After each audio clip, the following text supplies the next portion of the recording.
Hi friends, எல்லாருக்கும் வணக்கம். எல்லோரும் எப்படி இருக்கீங்க? நல்லா இருக்கீங்கன்னு நம்புகிறேன்.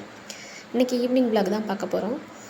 நீங்கள் ஈவினிங் பார்த்தீங்கன்னா எனக்கு பிளாக் காஃபி இல்லாமல் காலையிலையும் சரி ஈவினிங்கும் சரி எனக்கு கண்டிப்பாக பிளாக் காஃபி வேணும். பிளாக் காஃபி இல்லாமல் என்னால் எந்த ஒரு ரொட்டீன் வேலையுமே பார்க்க முடியாது. தம்பிக்கு ஈவினிங் ஸ்நாக்ஸ் இன்றைக்கி அவல் தான் ரெடி பண்ணியிருந்தேன்.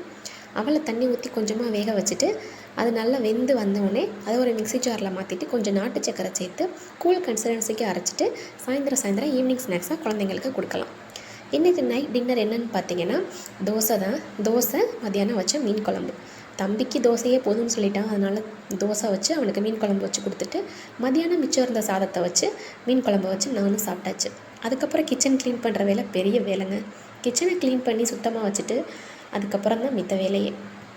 எனக்கு கிச்சன் க்ளீன் பண்ணுறது காலையில் வரும்போதும் சரி ஈவினிங் வேலை முடிச்சுட்டு போகும்போதும் சரி எனக்கு கசகசன்னு இருந்தால் பிடிக்கவே பிடிக்காது. உங்கள் கிச்சனை நீங்கள் எப்படி வச்சுருப்பீங்கன்னு எனக்கு கமெண்ட் பண்ணுங்கள். பாய்.